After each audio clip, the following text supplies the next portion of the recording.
Hi everyone, welcome to your channel I learn. आज हम Beehive text book का poem 3 rain on the roof करने वाले हैं। हम इसमें लाइन बाय लाइन पोएम को पढ़ेंगे, अच्छे से समझेंगे, इसके पोएटिक डिवाइसेस डिस्कस करेंगे और इसका जो ओवरऑल थीम है वो भी डिस्कस करेंगे। बट बिफोर वी स्टार्ट, अगर आपने हमारे चैनल को सब्सक्राइब नहीं किया है तो प्लीज़ सब्सक्राइब और हमें सपोर्ट करें and also press that bell icon. Rain on the roof, छत पे पड़ रही बारिश।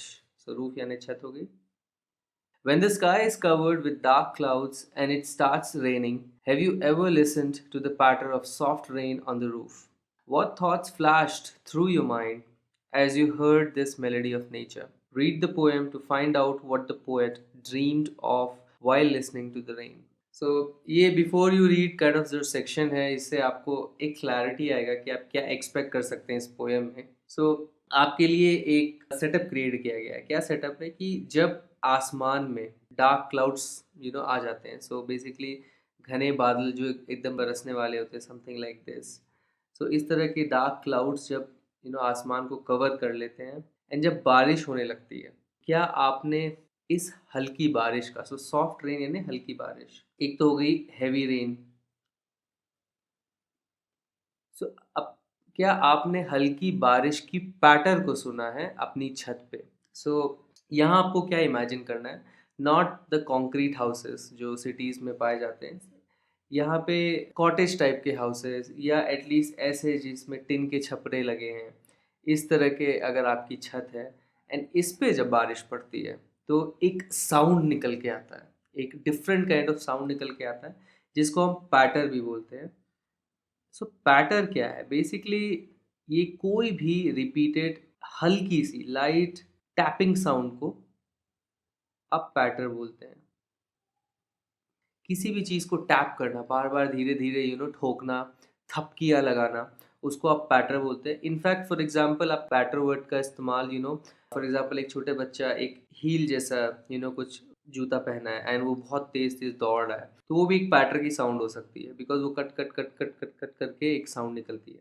इनफैक्ट एक और वर्ड यूज होता है कॉल्ड पिटर पैटर, जिसका मतलब सेम है, जो लाइट टैपिंग साउंड है रिपीटेड वे में जो निकलती है। तो जब भी सॉफ्ट हल्की बारिश छपरे पे पड़ती है तो आपको एक ही पैटर जैसी साउंड जो है निकल के आती है, समथिंग लाइक दिस।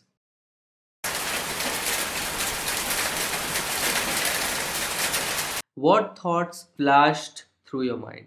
सो कौन से थॉट्स, कौन से विचार आपके दिमाग में फ्लैश होते हैं? सो फ्लैश होने का क्या मतलब है? फ्लैश मतलब अचानक से और थोड़े टाइम के लिए कुछ आना। जैसे कैमरे का फ्लैश कैसे अचानक से चमकता है एंड थोड़ी देर के लिए चमकता है, तो समथिंग लाइक दैट। सो आपके दिमाग में कौन से थॉट्स चमके हैं basically? So it means display suddenly and briefly, थोड़े समय के लिए। एकदम से अचानक से आना कोई चीज़ और एक थोड़े समय के लिए आना, उसको आप फ्लैश करना बोलते हैं। तो आपके दिमाग में कौन से ऐसे थॉट्स जो हैं एकदम से थोड़े समय के लिए आए, जैसे आपने इस मेलेडी को सुना नेचर की। सो इस पैटर ऑफ सॉफ्ट रेन को यहाँ पे किस तरह से डिनोट किया जा रहा है? As a melody of nature. So melody क्या है? मेलेडी का मतलब है धुन या कोई तराना। सो बेसिकली यहाँ पे बोला जा रहा है कि ये जो बारिश पड़ रही है, ये एक तरह से एक धुन है, एक म्यूजिक की तरह है।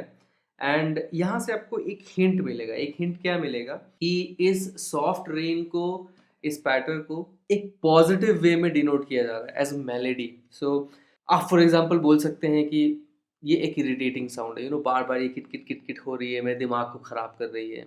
लेकिन ऑन दी अदर हैंड आप बोल रहे हैं कि एक मेलेडी है। For example it is same thing है, जब आप नदी के किनारे बैठते हो तो एक आवाज़ आती है, समथिंग लाइक दिस। एंड जब आप इस साउंड को सुनते हो तो एक अलग सी सूदिंग सी फीलिंग आती है। हम कनेक्ट करते हैं, खो जाते हैं एंड हमारे दिमाग में बहुत सारे ख्याल आते हैं। तो आपने देखा होगा बहुत लोगों को नदी किनारे बैठ के इवन लिखने का भी बहुत शौक होता है, क्योंकि उनके दिमाग में बहुत थॉट्स आते हैं। ऐसा ही चीज़ बहुत लोगों के साथ बीच पे भी होता है। एंड आप देखोगे कि स्पेशली मूवीज़ में इस चीज़ को बहुत ज़्यादा रोमांटिसाइज किया जाता है कि राइटर्स के जो घर है वो बीच हाउस में है एंड वो है ना, लहरों की धुन जो है, लहरों की जो आवाज़ें आ रही है उसको सुन के कुछ ना कुछ लिख रहे हैं, क्योंकि जब वो उन लहरों को सुनते हैं तो उनके दिमाग में अपने आप थॉट्स आने लगते हैं। सो इसका मतलब ये है कि ये चीज़ सीमित सिर्फ रेन तक नहीं है। ऐसी सारी क्वालिटीज़ नेचर में अलग अलग जगहों पे हैं जिसे हम मेलेडी ऑफ नेचर को यहाँ पे बोल रहे हैं। सो ये मेलेडी ऑफ नेचर क्या है? सो फॉर एग्जांपल बारिश का होना, रिवर का फ्लो करना, वेव्स का क्रैश करना बीचेस पे, एंड समटाइम्स वो जो झिंगूर की आवाज़ होती है, अगर आप एक फॉरेस्ट में कैंपिंग कर रहे हैं तो आपको एक आवाज़ आती है, बहुत सारे इंसेक्ट्स की आवाज़ आती है, इनको बहुत लोग एक धुन मेलोडी की तरह मानते हैं। सुबह सुबह जब आप उठते हो तो चिड़िया की जो आवाज़ आती है वो एक मेलेडी ऑफ नेचर है। हवा जो सन सन सन करती है कभी कभी, एकदम हल्की सी हवा, एक ब्रीज, एक अलग सा साउंड होता है उसका, वो एक मेलेडी ऑफ नेचर है। सो इनफैक्ट इस पोएम को आपको ब्रॉड वे में देखना है कि it is not just about the rain on the roof, it is in general जो नेचर के जो साउंड्स हैं, जो ये मेलेडीज हैं नेचर की, वो कैसे हमारे से कनेक्ट करती हैं और हमें थॉट्स लाती हैं हमारे दिमाग में और हमें सोचने पे मजबूर करती हैं। सो आपको इस एंगल से इस पोएम को देखना है, एकदम नैरो वे में नहीं देखना है जो जिस वे में इसको लिखा गया है। So read the poem to find out what the poet dreamed of while listening to the rain. So इस पोएम को रीड करते हैं, हमें पता चलेगा पोएट किस चीज़ के बारे में सोच रहे थे, किस चीज़ के बारे में सपना देख रहे थे रेन को सुनते हुए। So before we go forward, एक चीज़ पे आपका ध्यान लाना चाहूँगा, that is dreamed. So dreamed is basically past form of dream, but in fact हमने एक और वर्ड सुना है which is more popular in India, that is dreamt. So दोनों बेसिकली पास्ट फॉर्म है ड्रीम के, dreamt as well as dreamed, but दोनों में डिफरेंस क्या है? ड्रीम जो है is more popular in US, so America में, यूनाइटेड स्टेट्स ऑफ अमेरिका में ज़्यादा पॉपुलर है ड्रीम्ड वर्ड, एंड इनफैक्ट इस पोएम के जो पोएट हैं वो भी यूएस से बिलोंग करते हैं। But dreamt is more popular in other countries, so UK, India. So यहाँ पे ड्रेम्ड वर्ड का ज़्यादा इस्तेमाल किया जाता है, इट इज़ मोर पॉपुलर। दोनों सही यूसेज हैं, ऐसा नहीं है कि एक गलत है एक सही है। ऐसा भी नहीं है कि आप इंडिया में अगर ड्रीम्ड शब्द का इस्तेमाल करोगे तो ये रॉन्ग होगा। आप डेफिनेटली डिबेट कर सकते हैं अपनी टीचर के साथ, नहीं ड्रीम सही है, एंड डेफिनेटली आपके अभी सिलेबस में भी है। बट द पॉइंट इज़ आपको ये समझना है कि दोनों सही यूसेज है। एंड आप अगर फॉर एग्जांपल किसी अमेरिकन से बात कर रहे हैं तो वो ड्रीम्ड वर्ड का ज़्यादा इस्तेमाल करेंगे। अगर आप किसी पोएट या राइटर की बुक पढ़ रहे हैं जो कि अमेरिका से बिलोंग करते हैं, वो ड्रीम्ड शब्द का ज़्यादा इस्तेमाल करेंगे। But at the same time अगर कोई यूके से बिलोंग करता है या इंडियन ऑथर है तो मे बी वो ज़्यादा ड्रेम्ड वर्ड का इस्तेमाल करेंगे। So that's it, so that is the only difference. When the humid shadows hover over all the starry spheres, and the melancholy darkness gently weeps in rainy tears, what a bliss to press the pillow of a cottage chamber bed and lie listening to the patter of the soft rain overhead. So before we go and हम इसके meaning को crack करेंगे, immediately आपको ये feeling आ जाएगी कि इसमें एक सॉन्ग लाइक क्वालिटी है इस पर्टिकुलर पोएम में। ये स्टैंजा 1 है पोएम के। इनफैक्ट इस पोएम में टोटली 6 स्टैंजाज हैं, एंड आपके इस पर्टिकुलर बुक में 3 स्टैंजाज दिए गए हैं, सिंप्लीफाई करने के लिए, छोटा रखने के लिए। बट अगर आप एग्ज़ाम के पॉइंट ऑफ व्यू से पढ़ रहे हैं तो इट्स फाइन, बट अगर आपको थोड़ा और एक्सप्लोर करना है तो मे बी आप इस पर्टिकुलर पोएम को गूगल कर सकते हैं ना, आपको ऑल 6 स्टैंजाज मिल जाएंगे। आपके लिए मैं एक लिंक भी डिस्क्रिप्शन में डाल दूंगा। सो ऑटोमेटिकली इस पोएम में एक लिरिकल क्वालिटी है। सो हम बोलते हैं लिरिकल क्वालिटी होना, that means it can be converted into a song. In fact बहुत लोगों ने इसको म्यूजिक में कन्वर्ट भी किया है, because of its lyrical quality. And one of the things जो एक पोएम को लिरिकल क्वालिटी देती है वो है उसकी राइमिंग स्कीम। सो एक बहुत ही बड़ा कॉन्ट्रीब्यूटिंग फैक्टर होता है एक रिदम का होना, एंड वो राइमिंग स्कीम लेके आती है। अगर हम इस पर्टिकुलर पोएम का राइमिंग स्कीम स्टैंजा 1 से अगर चेक करें, सो हवर को अगर मैं ए बोलूँ, स्फीयर, डार्कनेस सी, टीयर्स बी, पिलो, बेड। सो आप नोटिस करेंगे कि ऑटोमेटिकली एक 2 ग्रुप बन गए हैं जिसमें एवरी सेकेंड लाइन जो है राइम कर रही है एक दूसरे के साथ। So B B here and E E here, and ये सेम राइमिंग स्कीम कंटिन्यू होती है दूसरे स्टैंजाज में। एंड काफ़ी different form of rhyming scheme है, थोड़ी कॉम्प्लेक्स है, बट स्टिल इसमें एक लिरिकल क्वालिटी है। When the humid shadows hover over all the starry spheres. So जब humid shadows hover करती है, so humid shadows क्या है? Humid यानी उमस, पानी से भरा हुआ, जब एयर में बहुत ज़्यादा पानी होता है, आप उसके लिए वर्ड इस्तेमाल करते हैं ह्यूमिड। शैडोज यानी आप शैडोज वर्ड का इस्तेमाल किस लिए करते हैं? डार्कनेस को डिनोट करने के लिए, डार्क चीज़ों को डिनोट करने के लिए। सो ह्यूमिड शैडोज ऑटोमेटिकली क्या बन जाएंगे यहाँ पे? क्लाउड्स, आपके dark clouds. So you can सी कि कैसे पोएट जो है एक इमेजरी लाने के लिए, is the way you evoke something. जब आप डार्क क्लाउड्स बोलेंगे या ह्यूमिड शैडोज, सो ऑथर ने डार्क क्लाउड्स की जगह यहाँ पे क्या वर्ड यूज किया, humid shadows. And here humid is direct quality of clouds, because जो क्लाउड्स हैं वो पानी से भरे हुए हैं, सो दैट मीन्स ये डार्क क्लाउड्स हैं that are about to rain, काले घने बादल। एंड शैडोज डेफिनेटली उनकी डार्कनेस के लिए, तो वो काले बादल हैं जो बेसिकली बरसने वाले हैं। हवर का मतलब क्या है, हवर का मतलब है हवा में एक जगह पर तैरना। सो बेसिकली हवा में तैरने को आप हवर करना बोलते हैं, तो something like float in air. So इस तरह से आसमान में वो फ्लोट कर रहे हैं ये dark clouds over all the starry spheres. किन के ऊपर ये हवर कर रहे हैं, स्टारी स्फीयर्स के ऊपर। सो स्टारी स्फीयर्स का मतलब स्टार्स के जैसे चमकते हुए। तो जब भी आप किसी चीज को स्टारी बोलते हो तो उनकी चमकदार क्वालिटी को आप डिनोट करते हैं। एंड यहाँ स्टारी स्फीयर्स ओवरऑल किसके लिए डिनोट किया जा रहा है, नाइट स्काई के लिए। So they are talking about night sky filled with stars. In fact इसके दो इंटरप्रिटेशन हो सकते हैं। अगर आप स्टारी स्फीयर से बोलेंगे, इनफैक्ट जितने भी स्टार्स होते हैं, इवन दो हम उनको इस तरह से डिनोट करते हैं एज इफ ये 5 पेंटागन टाइप के हैं, इनफैक्ट सारे जो स्टार्स हैं वो स्फीयर्स ही होते हैं। ये हमें दूर से इस तरह से ट्विंकल करते हैं तो ऐसे दिखते हैं कि इनके पास पॉइंटी एंड्स हैं। स्टारी स्फीयर्स का सिंपली मीनिंग हो सकता है कि वो स्टार्स की बात करें कि कैसे तारों के ऊपर वो जो है तैर रहे हैं बादल। या अनदर मीनिंग ये हो सकता है कि आप स्फीयर्स जो है, आपका जो आसमान है वो एक स्फेरिकल वे में आपको दिख रहा है जितनी दूर तक आप देखोगे, एंड वो पूरा स्टारी है। सो दैट मीन्स जो आसमान है आपका वो पूरा स्टारी है, दैट इज वो नाइट स्काई की बात करें जो कि स्टार से फिल्ड है। सो इन एनी सेंस, आप दोनों में से कोई भी सेंस ले, इसका मतलब ये है कि रात का समय है, स्टार्स हैं पूरे आसमान में, एंड डार्क क्लाउड जो है हवर कर रहे हैं। And the melancholy darkness gently weeps in rainy tears. Melancholy darkness, another interesting usage. Melancholy का क्या मतलब होता है, melancholy शब्द का आप इस्तेमाल तब करते हैं जब एक सैडनेस है, एक फीलिंग ऑफ सैडनेस है, बट आपको पता नहीं है वो सैडनेस क्यों, just without any obvious reason. आपको एकदम से पता नहीं है कि मुझे इतना सैड क्यों फील हो रहा है। मौसम बाहर खराब हुआ एंड आपको सैड फीलिंग होने लग गई। कभी कभी हमारे साथ ये होता है, जैसे एकदम सनी डे है तो बहुत ज़्यादा एनर्जी आ जाती है एकदम ब्राइट ब्राइट चीज़ें देख के।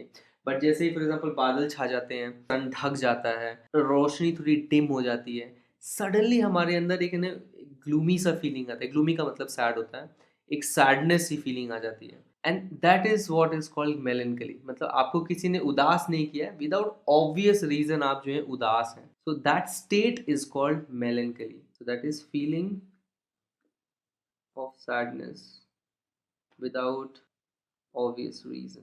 या तो आप बोल सकते हैं इसको उदासी, या आप बोल सकते हैं फॉर एग्जांपल सुस्ती। इनफैक्ट सुस्त वर्ड का इस्तेमाल आप एनर्जी कम है उसके लिए यूज करते हैं, बट सुस्ती वर्ड आप इस्तेमाल उसके लिए भी करते हो जब आप थोड़े डाउन लग रहे हैं फॉर सम रीजन। तो जब भी पेरेंट्स फॉर एग्जांपल आपको देखते हैं, क्या बात है आप सुस्त क्यों लग रहे हो या लग रही हो, बिकॉज आप थोड़े सैड दिख रहे हैं फॉर सम रीजन, आपको पता नहीं वो रीजन क्या है। So that's melancholy. And darkness, अंधकार की बात हो रही है डेफिनेटली। सो रात का समय है तो डार्कनेस है, एंड इस डार्कनेस को किस तरह से डिनोट किया गया, मेलेंकली डार्कनेस। मेलेंकली डार्कनेस का क्या मतलब हुआ, थोड़ी सी ग्लूमी नाइट है, instead of writing gloomy night, author ने क्या लिखा है, मेलेंकली डार्कनेस। एंड इनफैक्ट इसका एक ग्रेटर मीनिंग है, एंड ग्रेटर मीनिंग हमें नेक्स्ट 4 लाइन से समझ में आता है। बट पोएट ऐसे स्टेट में है जिसकी वजह से उन्हें ऐसा लग रहा है कि ये जो नाइट है उनके लिए ग्लूमी है। इसका मतलब ये हो सकता है कि उनका दिन अच्छा नहीं गया, हो सकता है कि बहुत स्ट्रेस में है, कुछ भी हो सकता है, उनके साथ कुछ बुरा हुआ उस दिन, या काम से थक गए हैं बेचारे, कुड बी एनीथिंग। उनके लिए ये जो रात है थोड़ी उनके लिए ग्लूमी है, मे बी शायद उनको रीजन नहीं पता क्या है, बट स्टिल ये सैड है, ग्लूमी है। And what he is saying that this melancholy darkness gently weeps in rainy tears। ये जो उदासी से भरी रात है वो धीरे धीरे, जेंटली यानी धीरे धीरे रो रही है। वीप करना यानी शेड टीयर्स, आंसू बहाना या रोना। एक वर्ड होता है क्राइंग। क्राइंग का मतलब तेज तेज आवाज करके रोना, एंड क्राई का मतलब चिल्लाना भी होता है।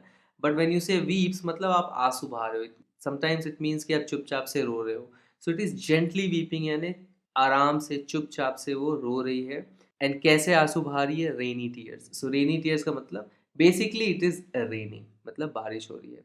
सो उनको ऐसा लग रहा था कि इतनी उदास है ये रात भी कि वो आंसू बहा रही। सो इनको जो ये रेन है वो एक तरह से आंसू लग रहे हैं इस पूरे उदासी से भरी रात की। What a bliss to press the pillow of a cottage chamber bed and lie listening to the patter of the soft rain overhead. What a bliss! What a bliss यानी what a blessing! What a happiness! So bliss जो word है, bliss word के दो meaning हो सकते हैं. So पहला जो मोर पॉपुलर मीनिंग है, that is like कि जब आपको perfect happiness मिल गई है, you know, it is like a state of perfect happiness. Ultimate happiness आपको मिल गई है, सबसे ज़्यादा खुशी मिल गई है, इसके अलावा आपको और कुछ नहीं चाहिए, that is bliss. Another meaning इसका होता है state of being blessed.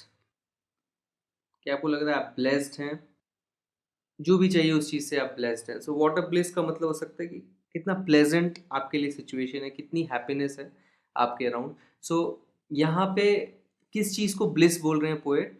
To press the pillow of a cottage chamber bed. So वो अपने कॉटेज रूम में है। सो चेम्बर का मतलब हो सकता है रूम, रूम के लिए एक अनदर वर्ड है। सो कॉटेज चेम्बर, कॉटेज इस तरह का एक घर होता है, बेसिकली एक छोटा सा घर, एक स्मॉल हाउस। नॉर्मली वुड के बने होते हैं ऐसे हाउसेस। कॉटेज नॉर्मली आप देखोगे वुड के बने होते हैं एंड इनके रूफ भी इस तरह के वुडन रूफ्स होते हैं रादर देन टीने के बने। नॉर्मली आप देखोगे कि कॉटेज ट्रेडिशनली इस तरह से वुडन रूफ से बने होते हैं, बट इनफैक्ट इस तरह के स्मॉल हाउसेस जो कि इवन कंक्रीट के बने हो और इनमें ऐसे छपरे लगे हो टिन के, that can also be called a cottage. So अपने कॉटेज रूम के बेड पे वो पिलो को प्रेस कर रहे हैं, यानी पिलो को प्रेस करना मतलब समथिंग लाइक दिस। वो बेसिकली अपना सर पिलो पे लगाए हुए हैं, वो प्रेस हो गया मतलब वो अपने तकिए के ऊपर लेटे हैं अपने कॉटेज चेम्बर बेड के ऊपर। सो प्रेस द पिलो का सिंपल मीनिंग है। नाउ इनफैक्ट इस तरह की लैंग्वेज क्यों यूज करते हैं पोएट? आप सिंपली लिख सकते थे sleeping on my pillow on my cottage bed, you know, but इन्होंने लिखा press the pillow. So this is something called imagery. So ये one of the poetic devices हैं, बहुत ही पॉपुलर इमेजरी। जब आप ऐसे शब्दों का इस्तेमाल करते हैं जिससे आपके दिमाग में एकदम से इमेजेस आएंगे, सो दैट सिंपल, मतलब बहुत ही सिंपल पोएटिक डिवाइस है समझने के लिए। मतलब ऐसे वर्ड्स का इस्तेमाल करना कि आपके दिमाग में एकदम से कुछ इमेजेस आ जाएं। तो आप जैसे बोलेंगे प्रेस द पिलो, तो आपके दिमाग में आएगा कि जैसे ही आप लेटते हो या कोई भी लेटता है तो कैसे प्रेस हो जाती है पिलो, तो आपके दिमाग में एक थॉट आया एंड आप इंस्टेंटली कनेक्ट कर पाएंगे कि कैसी फीलिंग है इस पर्टिकुलर लाइन में जो पोएट आपको डिलीवर करना चाहता है। सो ये बहुत ही आर्टिस्टिक वे होता है और अपने रीडर से कनेक्ट करने का, you know, rather than writing sleeping on a pillow, you have said press the pillow. So मतलब उनका सर पिलो पे है, तो वो बहुत आरामदायक सिचुएशन में है currently. And lie listening to the patter, and लेट के किसको सुनना? पैटर को सुनना। Of the soft rain overhead, soft rain overhead यानी ऊपर। सो बेसिकली वो अपने कॉटेज चेम्बर में अंदर सो रहे हैं एंड ऊपर बारिश हो रही है एंड वो नीचे अपनी बेड पे लेटे हुए हैं और इस बारिश की जो पैटर है, जो रूफ के ऊपर जो उसकी आवाज़ है, उसको सुन रहे हैं। So before we move forward, चलिए थोड़ा सा एनालिसिस करते हैं इसके पोएटिक डिवाइसेस का। So I think rhyming scheme आपने समझ ली है and another important poetic device, you know, आप देखोगे बहुत ज़्यादा पॉपुलर होता है पोएम्स में specially. It's not just poetic device, these are all literary devices. तो लिटरेरी डिवाइसेस आप किनको बोलते हैं? सो एवरीथिंग जो आप राइटिंग में यूज़ करते हो, ऐसे कोई भी techniques, sometimes you call them figures of speech. ऐसी चीज़ें जो यू नो एक तरह का फॉर्म लाती है, एक तरह का इफेक्ट लाती है अपने राइटिंग में, जिससे यूज़र के प्रति एक पर्टिकुलर कनेक्शन बैठता है, एक इम्पैक्ट आता है रीडर के लिए।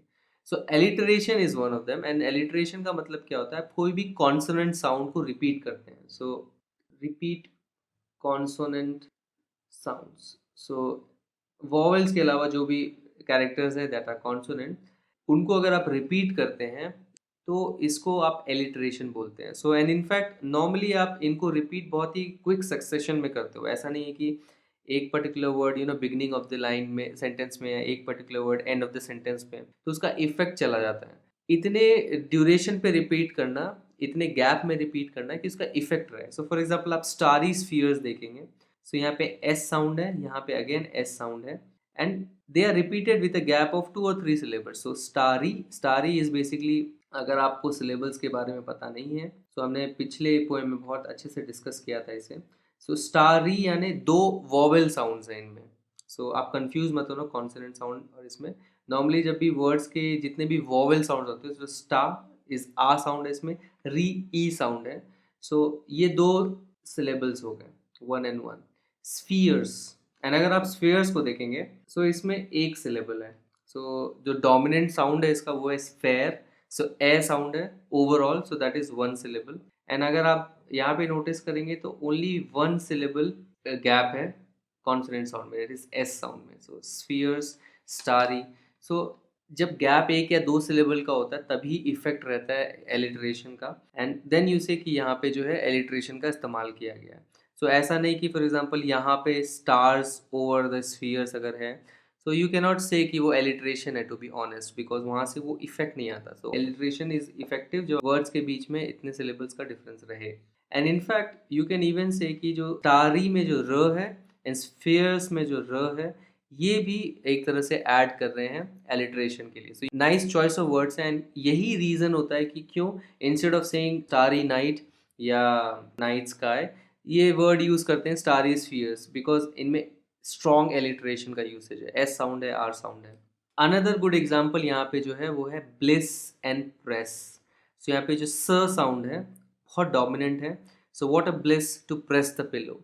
एंड देन अगेन आपको एकदम से समझ में आएगा कि क्यों instead of saying lying on a pillow और sleeping on a pillow, another way reason ये है कि ब्लिस के साथ ये एक एलिटरेटिव इफेक्ट दे रहा है।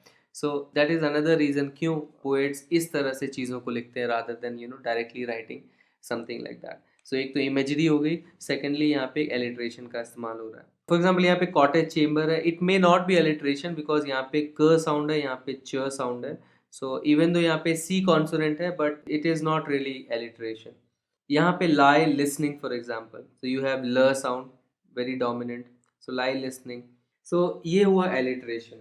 एंड हमने इमेजरी डिस्कस की थी, so press the pillow for example, starry spheres. So these are examples of imagery. So ये फॉर एग्जाम्पल एक इमेज प्रोवोक करते हैं आपके दिमाग में। ऐसे वर्ड्स जो एक इमेजेस लाएं आपके दिमाग में, these are imagery basically, words या phrases. Now what else is there? Another literary device or poetic device जो यहाँ पे यूज हुई है, that is very hard to spell but काफ़ी ज़्यादा यूज होता है ये। So it is called ओनोमटोपिया। सो ओनोमटोपिया क्या है? सो ओनोमटोपिया वर्ड का मीनिंग होता है imitation of sound. And imitation of sound कैसे? इन वर्ड्स। सो अगर हम हिंदी भाषा में देखें, अपनी भाषा में, तो बहुत से ऐसे वर्ड्स हैं जो साउंड को इमिटेट करने की कोशिश करते हैं। सो फॉर एग्जांपल हवाएं कैसे चलती हैं? सनन सनन या सन सन। सो ये जो साउंड आती है ये हवा के चलने की एकदम हिसिंग साउंड, उसको आप कभी कभी सनन सनन बोलते हैं। अनदर इज जैसे आप वर्ड यूज करते हो ठक ठक, तो आप इमिटेट करो एक साउंड को, सो ठक ठक मत करो, सो इसी तरह से एक वर्ड है यहाँ पे पैटर, जो बहुत कंटिन्यूसली यूज हुआ है इस पर्टिकुलर पोएम में, दैट इज पैटर। सो ये पैटर वर्ड है, ये किस साउंड को इमिटेट कर रहा है? साउंड ऑफ रेन को, लाइट टैपिंग साउंड को। So it is an onomatopoeic word. And in fact हम अपने डे टू डे लैंग्वेजेस में इसको यूज़ करते रहते हैं, बस हमें ये फैंसी नाम नहीं पता होता है कि इट इज़ ओनोमेटोपिया।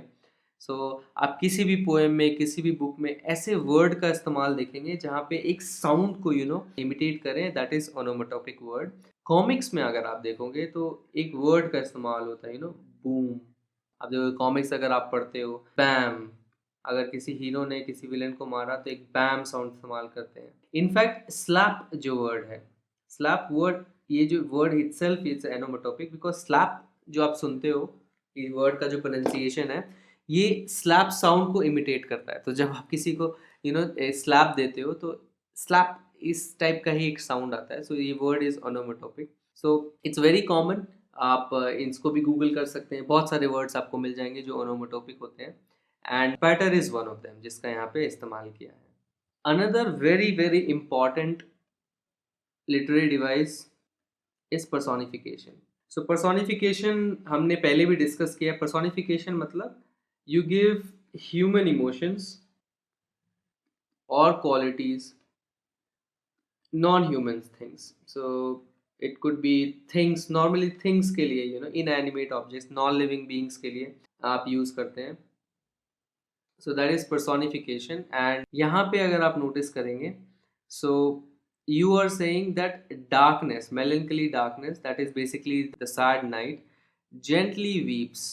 So आप बोल रहे हो कि ये जो रात है वो रो रही है. So you are giving it a human quality. So रोता कौन है?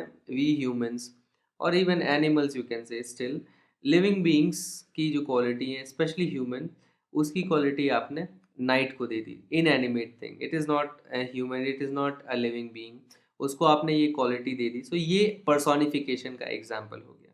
Another fancy sounding literary device है ट्रांसफर्ड एपिथेट. सो इसको बोलना याद रखना थोड़ा डिफिकल्ट है, आई अंडरस्टैंड, बट ये अगेन ओनोमोटोपिया जैसा another difficult sounding literary device है, बट बहुत ज़्यादा यूज होता है उसकी तरह. सो सबसे पहले समझते हैं इसको, ट्रांसफर्ड एपिथेट क्या है. सो एपिथेट बेसिकली एक टर्म है जिसका मतलब होता है मॉडिफायर. एंड इंग्लिश लैंग्वेज में मॉडिफायर जो पॉपुलरली हम यूज़ करते हैं वो एडजेक्टिव. सो बेसिकली मॉडिफायर यानी एक क्वालिटी देना, जो किसी की क्वालिटी को मॉडिफाई करता है या उसको एक क्वालिटी देता है. So one of these words is adjective, जो एक नाउन को मॉडिफाई करता है, उसकी क्वालिटी को मॉडिफाई करता है. सो बेसिकली ट्रांसफर्ड एपिथेट का मतलब क्या हो गया? जिस वर्ड के साथ यूज किया जा रहा है उसकी मीनिंग को मॉडिफाई करने की जगह किसी और की मीनिंग को मॉडिफाई करता है. तो दैट्स लाइक ट्रांसफर हो गया उसका. उसका जो मॉडिफिकेशन का जो वर्क है वो उस पर्टिकुलर वर्ड के साथ नहीं जिसके साथ वो लगा हुआ है, बट किसी और की जगह ट्रांसफर हो गया. सो इसको एग्जाम्पल के साथ समझते हैं तो ज़्यादा ईजी लगेगा. सो फॉर एग्जाम्पल आप बोलते हो कि I had a wonderful day. So यहाँ पे wonderful is this adjective modifier, day is the noun, but when you are using wonderful with day, आपने डे को वंडरफुल नहीं बनाया, ये डे आपके लिए वंडरफुल है. सो बेसिकली यहाँ पे ये वर्ड क्या कर रहा है? ये ट्रांसफर कर रहा है this particular quality to you, because this day, ये जो दिन है ये आपके लिए वंडरफुल है. ये सेम दिन किसी और के लिए बैड डे हो सकता है. सो द डे, ये जो डे है वो अपने आप में वंडरफुल नहीं बना, ये डे आपके लिए वंडरफुल है. सो ये थोड़ा सा सटल है, थोड़ा सा डिफरेंट है द वे हम समझते हैं चीज़ों को.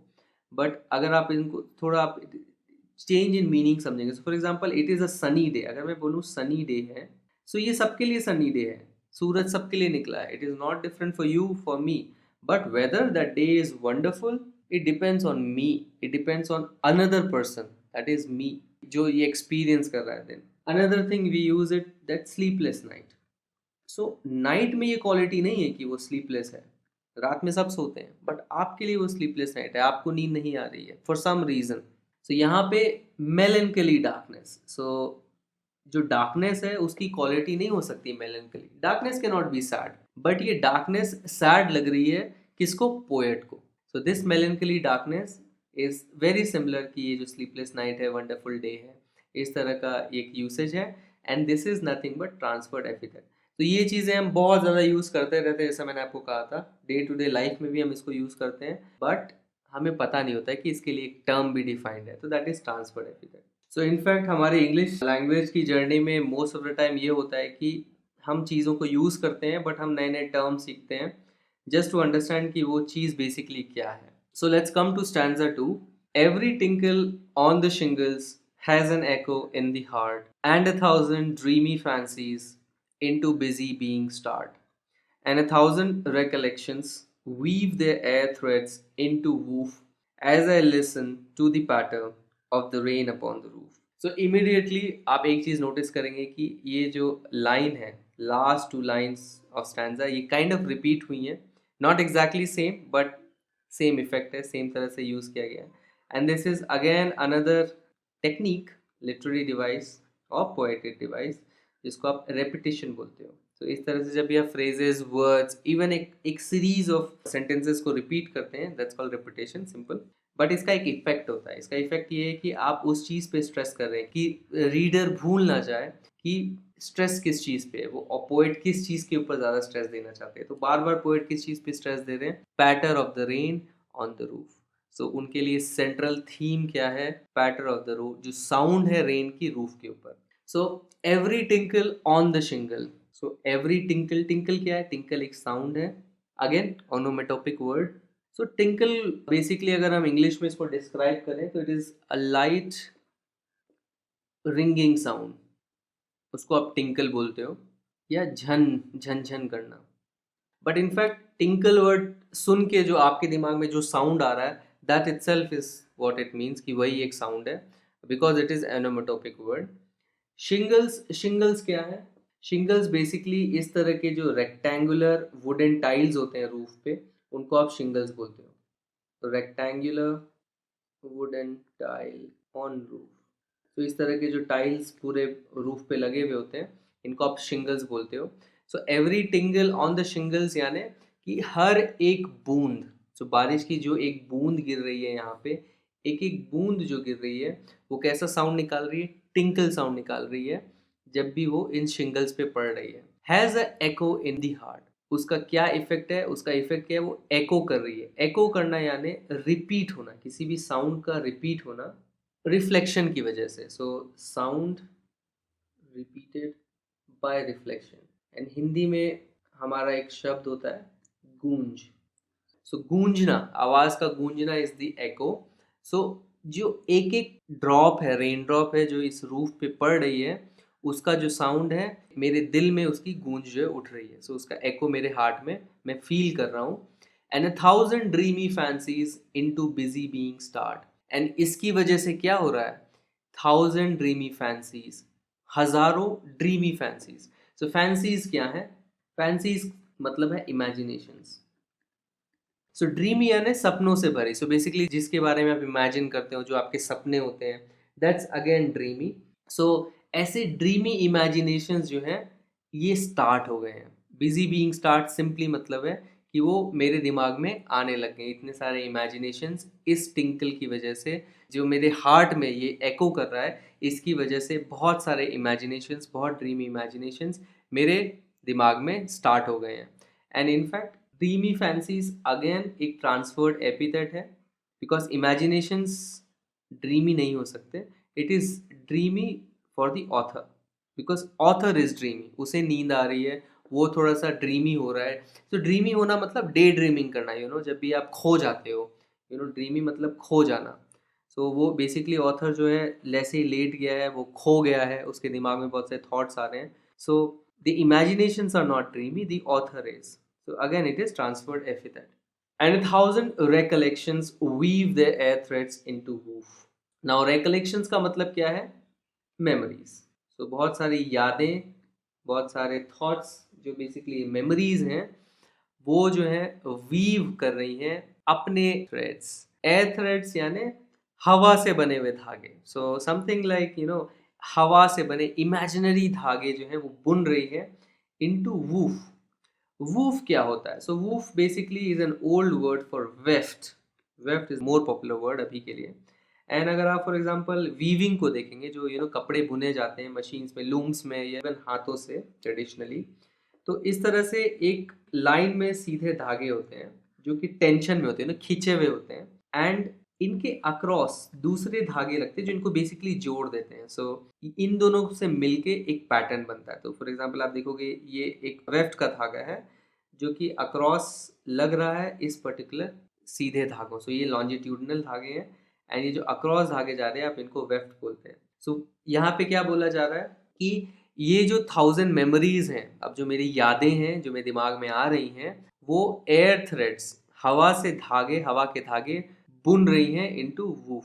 सो इस तरह से वो बुन रहे हैं, बेसिकली कुछ तो बुन रहे हैं वो। तो क्या बुन रहे हैं, कुछ इमेजेस बुन रहे हैं। सो यादें जब भी हमें आती हैं, वो हमारे दिमाग में कुछ ख्याल आते हैं एंड कुछ इमेज बनती है। सो अगर आप देखोगे तो जब भी आप कोई चीज़ वीव करते हो तो एक पैटर्न बनता है ना, एक इमेज बन रही है यहाँ पे। सो इस तरह से एक इमेज बन रही है, कलरफुल इमेज बन रही है। सो इस तरह से आपके दिमाग में एक थॉट आएगा, एंड उसको इतने अच्छे से रिप्रेजेंट किया पोइट ने कि ऐसा लग रहा है कि ये जो मेमोरीज हैं कुछ तो बुन रहे हैं, कुछ तो इमेजेस, कुछ तो पिक्चर मेरे दिमाग में बुन रहे हैं। सो वीव करना है ना, बुनना।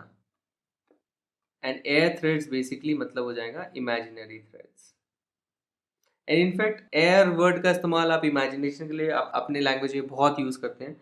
अरे ख्याली पुलाव मत पकाओ जब आप बोलते हो, या हवा में बातें मत करो। So don't talk in the air का मतलब ऐसे रियल चीज़ों के बारे में बात करो। And don't make castles in the air, हवा में महल मत बनाओ, मतलब इमेजिनरी बातें मत करो। सो एयर जब भी आप इस तरह से इस्तेमाल करते हो तो आप इमेजिनेशन की बातें कर रहे हो। As I listen to the patter of the rain upon the roof, and जैसे मैं इस पैटर को सुन रहा हूँ जो मेरे रूफ पे रेन के गिरने की आवाज़ से हो रही है। सो जैसे ही रेन गिर रही है उनके दिमाग में बहुत सारे थॉट्स आ रहे हैं, इमेजिनेशंस आ रहे हैं, एंड अब उनके दिमाग में मेमोरीज आ रही हैं। So it's not just imaginations, अब उनको यादें आ रही हैं।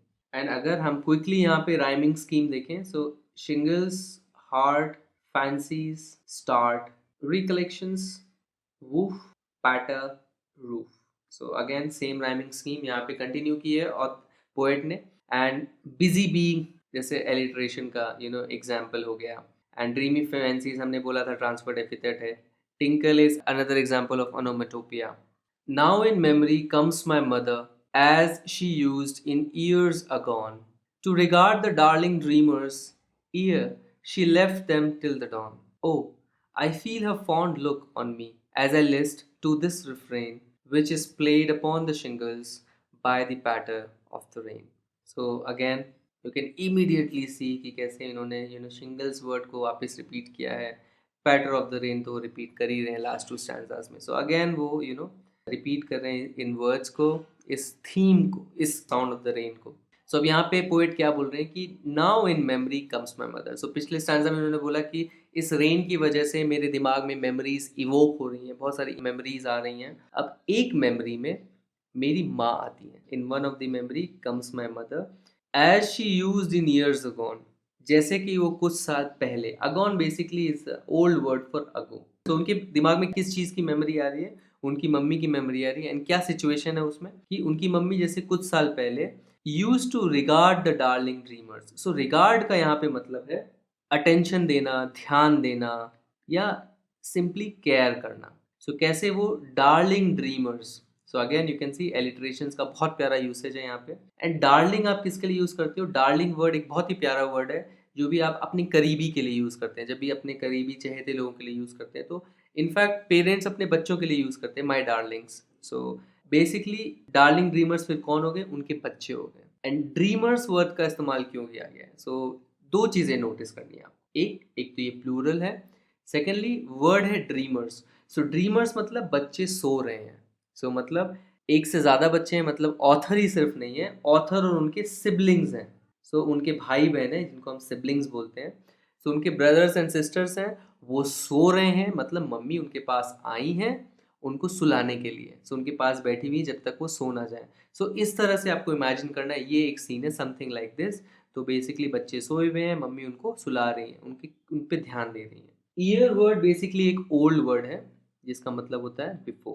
इट्स ओल्ड इंग्लिश है। एंड इनफैक्ट यहाँ पे बहुत सारे ऐसे वर्ड्स हैं जो कि ओल्ड इंग्लिश में यूज होते थे, बिकॉज ये पोएम इनफैक्ट लिखी गई है 1849 में। एंड जब भी आप 18th सेंचुरी 19th सेंचुरी के पोएम्स आप पढ़ेंगे तो आपको इन चीज़ों से डील करना पड़ेगा, क्योंकि ऐसे ऐसे वर्ड्स हैं जो हम अब यूज़ करना बंद कर चुके हैं। बट कहीं ना कहीं से आपको उसकी मीनिंग ढूंढनी पड़ेगी, तभी आप समझ सकते हैं। So before she left them till the dawn. So उनका ध्यान देती थी बिफोर लिविंग देम, उनको छोड़ने से पहले। कब तक? डॉन तक, मतलब उनको सुलाती थी फिर उनको छोड़ देती थी भोर तक। सो डॉन का मतलब होता है भोर, जब सनराइज होने से पहले का समय, जब हल्की हल्की रोशनी आ जाती है, that's the dawn. O I feel her fond look on me as I list to this refrain. O basically जो वर्ड है, इट्स एन एक्सक्लेमेशन वर्ड। आप एक्सक्लेमेशन यूज कर रहे हो, मतलब आपके अंदर एक स्ट्रॉन्ग फीलिंग आ रही है। Oh I feel her fond look on me. ओह मैं उनका जो फॉन्ड लुक है, उनका जो लविंग लुक है, जो मुझे इतने प्यार से देखती हैं वो मेरी माँ। फॉन्ड यानी लविंग, उनका जो प्यार से देखना मेरे को, मैं उस लुक को, उस नज़र को फील कर सकता हूँ कि जैसे वो मेरी माँ मुझे प्यार से देखती हैं जब मैं उस टाइम सो रहा होता हूँ। मेरे को जिस तरह से वो देखती हैं प्यार से, मैं उस फीलिंग को फील कर सकता हूँ अभी। आई कैन फील इट जैसे मैं इस रिफ्रेन को सुन रहा हूँ। So list again is an old word to listen and in fact it is an old poetic word. So poems में ये यूज किया जाता था. तो इसका मतलब सिंपल है listen. तो जैसे मैं इस रिफ्रेन को सुनता हूँ, so रिफ्रेन का मतलब क्या है? रिफ्रेन मतलब repeated part of the song.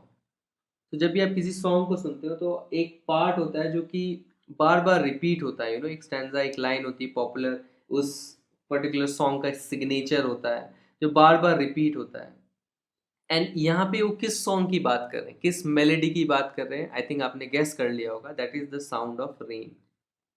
And in fact उन्होंने क्लियर कर दिया लास्ट 2 लाइन्स में कि वो किस रिफ्रेन की बात कर रहे हैं. विच इज प्लेड, ऐसा सॉन्ग जो कि प्ले हो रहा है शिंगल्स पे, रूफ के ऊपर, रूफ की टाइल्स के ऊपर, रेन की पैटर्न की वजह से. सो ऐसा लग रहा है कि जो रेन है गाना बजा रही है उनके रूफ पे. एंड जैसे ही उस गाने को सुन रहे हैं, इस रिफ्रेन को वो सुन रहे हैं, उनको अपनी माँ की इस मेमोरी, माँ की मेमोरी जो है याद आ रही है. सो बहुत ही प्यारी पोएम थी. एंड जैसा हमने डिस्कस किया था कि जैसे ही हम साउंड्स ऑफ नेचर को सुनते हैं, हमारे दिमाग में बहुत सारे थॉट्स आते हैं, बहुत ही मेमोरीज आती हैं. एंड सेम चीज़ उन्होंने अपने इतने ब्यूटीफुल वर्ड्स में इस पोएट ने डिस्क्राइब किया है. एंड इस पर्टिकुलर पोएम के पोएट हैं कोर्ट स्किनी. एंड इनके बारे में हम थोड़ा पढ़ेंगे. बट बिफोर दैट अगेन हम थोड़ा देख लेते हैं स्टैंजा में क्या क्या पोएटिक डिवाइसेस यूज हुए हैं. I think same poetic devices use हुए हैं. अगेन यहाँ पे रिपीटेशन है फॉर एग्जाम्पल. एंड देन यहाँ पे बहुत स्ट्रांगली आप देख सकते हैं एलिट्रेशन का इस्तेमाल हुआ है, डार्लिंग ड्रीमर्स. यहाँ पे आप देख सकते हैं एक वीक एलिट्रेशन है, but again feel and fond, you have this alliteration here. So I think अगर आप इन पर्टिकुलर पोएटिक डिवाइसेस को कमांड कर लेंगे कि हाँ ये क्या होते हैं, तो आपके लिए बहुत ईजी हो जाएगा कहीं भी इन पोएटिक डिवाइसेस को ढूंढना. तो इट्स नॉट इतना डिफिकल्ट नहीं है ये, अगर आप इन चीज़ों को आराम से समझ लें. Now before we move forward, जब भी हम किसी पोएम को पढ़ते हैं तो हमें उस पोएम की थीम को क्रैक करना चाहिए. सो बेसिकली ओवरऑल थीम क्या है, क्या बताने की कोशिश की गई है इस पोएम में. एंड इनफैक्ट पोएम्स जो लिखी जाती थी, ये एक स्ट्रॉन्ग लिटरली डिवाइस है. ओवरऑल एक poem itself is a very strong literally tool, क्योंकि पोएम बहुत इफ़ेक्टिव होते हैं किसी भी मैसेज को देने के लिए, अपने एक्सप्रेशंस को डिफाइन करने के लिए, कुछ एक्सप्रेस करने. जैसे फॉर एग्जांपल आप पेंटिंग को देखते हो, सो एक पेंटिंग कितना इवोकेटिव होता है, कैसे चीज़ों को एक्सप्रेस करने में हेल्प करता है. सिंपली पोएम भी इतनी इफेक्टिव होती हैं चीज़ों को एक्सप्रेस करने के लिए, रीडर्स के साथ तुरंत कनेक्ट करने के लिए. सो जो थीम यहाँ पे यूज़ किया गया, I think the major theme is the healing power of rain. And अगर हम रेन बोलेंगे तो अपने आप को बहुत ज़्यादा नैरो कर लेंगे. तो it is something about nature. And उनका यहाँ पे एक एग्जाम्पल दिया गया है, that is the rain. Now ये कैसे हुआ? सो फॉर एग्जाम्पल अगर आप वापस पढ़ेंगे इस पोएम को तो आप देखेंगे कि स्टार्टिंग में वो मेलेंकली से स्टार्ट करते हैं. वो उदास हैं, उनका दिन कुछ अच्छा नहीं गया, कुछ तो प्रॉब्लम है. बट जैसे ही वो रेन को सुनते हैं, उनके दिमाग में अच्छे थॉट्स आते हैं. He is feeling good now, he is thinking about the mother and he is now feeling good. उनका जो फॉन्ड लुक है वो फील कर पा रहे हैं, अब उनको अच्छा लग रहा है. सो मेलेंकली से वो किस में कन्वर्ट हो गया, उनका मूड फीलिंग गुड में. एंड उनको अब अच्छी नींद भी आ जाएगी, who knows. So this is the healing power of nature. So ये एक हीलिंग पावर है नेचर का. And how how we humans connect with nature. So हमारा नेचर के साथ एक स्ट्रॉन्ग कनेक्ट है इन चीज़ों की वजह से. एंड इसको ये रिफ्लेक्ट करता है. एंड डेफिनेटली एक सब थीम है, that is love of a mother. I think love of a mother, उनकी माँ का जो प्यार है उनको फील होता है. एंड इनफैक्ट यू कैन से फैमिली, बिकॉज वो अपने सिबलिंग्स को भी याद कर रहे हैं. एंड इनफैक्ट अगर आप नेक्स्ट स्टैंजास को पढ़ेंगे तो अपनी बहन के बारे में बोलते हैं. सो यू कैन से कि कैसे फैमिली का जो लव है, मदर का लव है, वो इतना लास्टिंग इम्प्रेशन रखता है हमारे ऊपर. तो हमारे बचपन की जो चाइल्डहुड मेमोरीज हैं, the importance of childhood memories, जो हमारा बचपन है उसकी जो मेमोरीज हैं कितना ज़्यादा इफेक्ट रखती हैं हमारे ऊपर. एंड इनफैक्ट इस पोएम को कोर्ट्स केनी ने 1849 में लिखा था, जब वो around I think 23 year old थे. So he was not that old, but वो इस एज में है, चाइल्डहुड से एडल्टहुड में गए हैं वो. And then he is remembering, he is not that old, he is quite young. And वो अपनी मम्मी को याद कर रहे हैं, अपनी चाइल्डहुड मेमोरीज को याद कर रहे हैं. सो हम में से बहुत लोग इस चीज़ को कनेक्ट करेंगे, जो लोग घर से बाहर रहना स्टार्ट करेंगे, देन सडनली हम मिस करते हैं घर को. एंड जब भी बहुत स्ट्रेसफुल दिन होता है, एंड इस तरह से अगर हमें अपनी मम्मी की याद आ जाती है, अपनी फैमिली की याद आ जाती है, तो एक सूदिंग सा इफेक्ट आता है. एंड यहाँ पोएट ही बोलने की कोशिश कर रहे हैं नेचर में वो पावर है कि हमारे अंदर वो इतने अच्छे थॉट्स और मेमोरीज इवोक कर सकती है। सो चलिए थोड़ा पोएट के बारे में जानते हैं। So poet of this poem is कोच स्किनी, जो बेसिकली 1826 से 1904 तक थे। So basically you can say predominantly वो 19th सेंचुरी पोएट थे। He was born in Yates County, New York. New York में, न्यूयॉर्क स्टेट में, नॉट सिटी, न्यूयॉर्क स्टेट में वो बॉर्न हुए थे अमेरिका में। एंड वो पोएट प्रिडोमिनेंटली नहीं थे पहले, ही वॉज अ पॉलिटिशियन, वो जर्नलिस्ट भी थे। बेसिकली उनका एम्बिशन था कि वो एक अच्छे लॉयर बने। वो स्कूल में टीचिंग भी कर चुके हैं। एंड फाइनली जो उनकी जो प्रोमिनेंस है वो एज अ पोएट उभर के आए 1849 में, जब वो 23 साल के थे। एंड इनफैक्ट उनको जो इस पोएम ने, रेन ऑन द रूफ ने, उनकी पॉपुलैरिटी को जो है बढ़ा दिया। वो इवन यूएस आर्मी में भी सर्व कर चुके। सो यू कैन से कि ये एक kind of A complete man की तरह है, जिन्होंने बहुत सारे एक्सपीरियंसेस लिए। एज अ लीडर, पॉलिटिशियन में आप लीडर होते हो, जर्नलिस्ट में आप रिपोर्टर हैं, लॉयर हैं, आप टीचर भी हैं, एंड देन आपने मिलिट्री में भी सर्व किया है। सो काइंड ऑफ बहुत अच्छा एक्सपीरियंस रहा होगा as a human being. And उन्होंने इतनी प्यारी सी क्लोज टू हार्ट एक पोएम जो लिखी है, connecting our emotions with nature and our family. Thanks for watching this video. अगर ये वीडियो आपको पसंद आया तो इस वीडियो को एक लाइक दीजिए, अपने कमेंट्स और फीडबैक्स कमेंट सेक्शन में लिखिए, और हमारे चैनल को सब्सक्राइब कीजिए। आप हमारे चैनल को सब्सक्राइब इस गोल लोगो पे क्लिक करके सब्सक्राइब बटन दबा के कर सकते हैं। अगर आप चाहते हैं कि हमारे सारे वीडियोस की नोटिफिकेशंस आप तक जल्द से जल्द पहुंचें तो आप इस बेल आइकन को भी ज़रूर क्लिक करें। अब आप हमें फेसबुक और इंस्टाग्राम पर भी फॉलो कर सकते हैं। हमारी आईडी आपके स्क्रीन पर है। इस पोएम के क्वेश्चन आंसर्स की वीडियो के लिए स्टे ट्यून्ड। Bye bye.